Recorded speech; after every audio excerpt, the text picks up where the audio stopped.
guys, it's Will. It's Hong Kong Cinema Appreciation Society. Welcome back to the channel. If you are new to the channel, welcome. Thanks for finding us. If you want to give us a thumbs up, a sub, I almost said a thub. A sub, thumbs up, and a comment and all that fun stuff, it would be much appreciated. I thank you so much for finding us. I hope you enjoyed this video. Let me know what kind of movies you like, what you think about this film, what other movies you think I should be reviewing in the comments down below. Let's jump right into this video. It is Andy Lau's birthday this week, so happy birthday, Andy Lau Tukwah, and I was notified to that by PerryFan49. So thank you very much, PerryFan49. A huge shout out. Sent me an amazing package of Andy Lau's movies in anticipation of Andy Lau's birthday. So I thought I would do a couple Andy Lau reviews on the channel for Andy Lau's birthday week. So what do we have here? Gun and Rose. Hell yeah, I'm really excited to talk to you about this film. I really enjoyed this movie. This is an anamorphic DVD too. So, you know, a lot of these old Hong Kong DVDs are non-anamorphic, which means that it's the movie is letterboxed because they were put out in the era when people still had square TVs.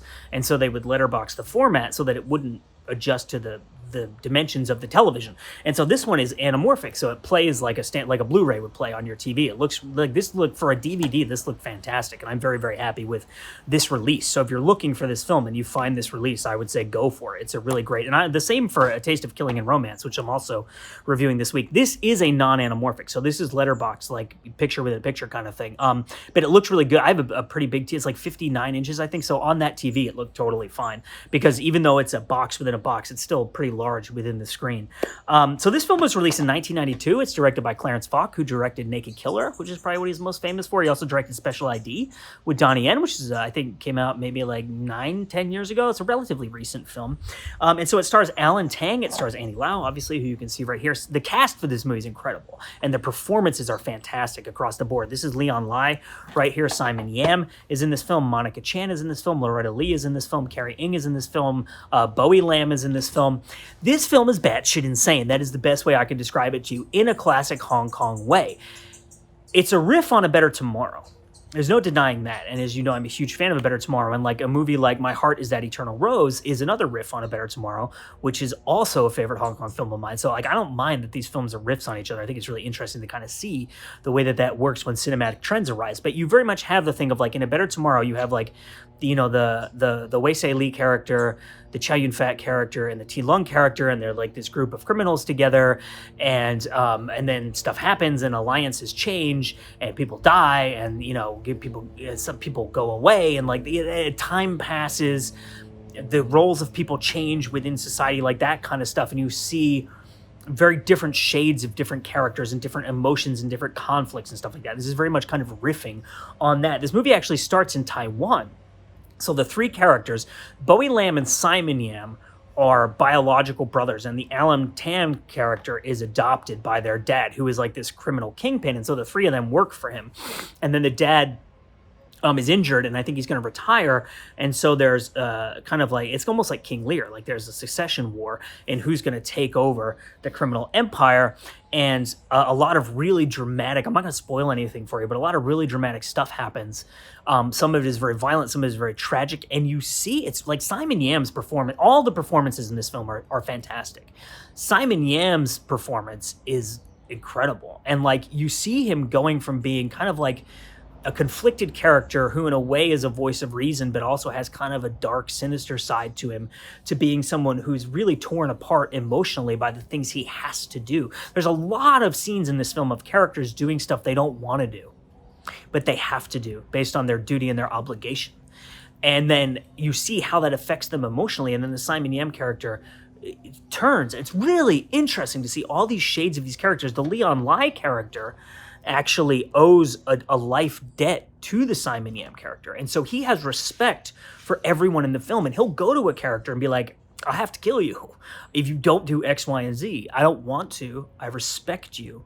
The Leon Lai character is so interesting, and he plays it so well because you see this kind of turmoil in him, but you also see this very steadfast belief that like, I have to do this. I have given a life debt to this person, and I cannot renege on that no matter what my moral compass or my emotions are telling me. It's really fascinating. So you have this big fallout and this big kind of violence. And then one of the characters moves from Taiwan to Stanley, which is an area in Hong Kong that, from what I looked up and read about, is known for being this kind of laid-back beach area. This is where the Andy Lau character comes into the movie. So we don't meet Andy Lau until 30 minutes into the film. And he's like the local kind of head of the gang in Stanley. And the way we meet him is that he is having a kind of like a fight with this other gang leader because they're selling drugs. And he's like, no one sells drugs in Stanley. It's not happening. So and so there's this conflict between these two gangs. But what's really interesting, and this is the batshit Hong Kong like classic like what's going on part of the film, is that it goes from being this really harrowing, violent, tragic drama, like I said, shades of King Lear, heavy John Woo influence, to being a kind of like observational dramedy about these characters, right? Like it's kind of comedic and lighthearted. And like Andy Lau's married and he's got a sister, and the sister is like really horny all the time. It's like constantly trying to find a boyfriend and find someone to have sex with her. And she has a crush on this character, but she makes a joke about she like walks into the house and Andy Lau's having sex with his wife, and she's like, you guys never invite me to join you. So there's like incest jokes after like this really brutal drama of like family members and death and assassinations and shit, and like failed marriages and all this like brutal violence, and then all of a sudden it's like we're in incest joke territory. It's just really, it's like classic Hong Kong insanity, but it works. It's handled well. And like the stuff with Andy Lau, there's one scene that's totally insane that made me think of Wong Jing, where Andy Lau is dancing in a bar. His sister owns a bar, so that's kind of like the central location. They all hang out in this bar, and Andy Lau's like dancing around the bar. He puts a song on the jukebox, and outside of the bar, there's like this gang fight happening that's really violent and bloody. It's like this really weird juxtaposition of this violent, bloody gang fight and this like comedic scene of Andy Lau dancing around this bar. But the action scenes in this movie are fantastic. They're really kinetic. They're really violent. They're really hyper. They're kind of nuts. And there's a lot of shootouts. There's a lot of fighting. And it's also, it's really well handled. Like the script for this movie is really good. I think that the insanity of the tone comes from the voice of the director, because you could see the script being actually like a very well put together dramatic script. And then the director comes to it and is like, what if we did like more of like a comedy, like in this part, right?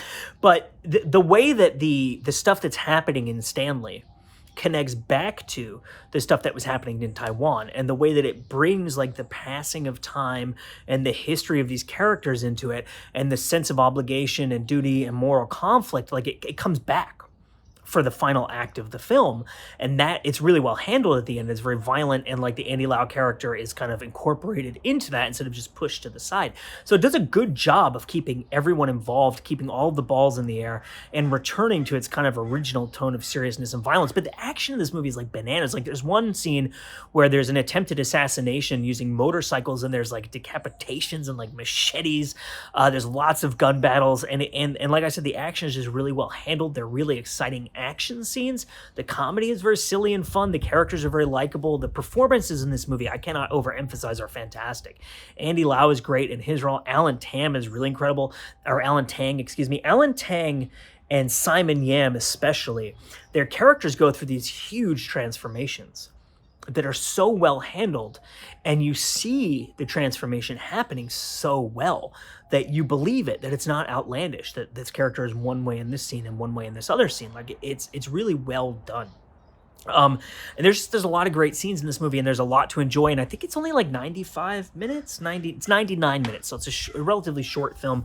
So if you're a fan of heroic bloodshed films, if you like those kind of more unpredictable films where the tone kind of changes and there's comedy and violence mixed together, if you like John Woo movies, obviously this is very influenced by A Better Tomorrow, and there's a lot of really good gunfighting and drama, especially like I think if you're a big fan of John Woo, I think the first 30 minutes of this film and the last maybe like 10 to 15 would really appeal to you. And there's enough interspersed throughout, like with Andy Lau having this kind of gang fight with this guy who wants to sell drugs. Like there's a couple like pretty brutal scenes, but like there's lots of fire. A lot of stuff is on fire in this movie. There's like a truck that's on fire. There's like someone's like little shop is lit on fire. There's lots of fire going on. So it's visually very interesting, and it keeps you engaged throughout. So I really enjoyed this film. It's called Gun and Rose. Tonally pretty different from A Taste of Killing and Romance, which is more of like a serious, grounded kind of drama, heroic bloodshed, whereas this is kind of like a more operatic emotional and also in parts comedic and dramatic, like kind of like observational dramedy. I don't know what you would call it. So my name is Will. Huge shout out to PerryFan49 for sending that my way. I enjoyed the crap out of both those films. It was really fun in anticipation of Andy Lau's birthday to get to watch these films and to review them for you. I hope you like these reviews. If you want to see me do more films like this, please do let me know. It's Hong Kong Cinema Appreciation Society. As always, I thank you so much for watching, and we will see you next time.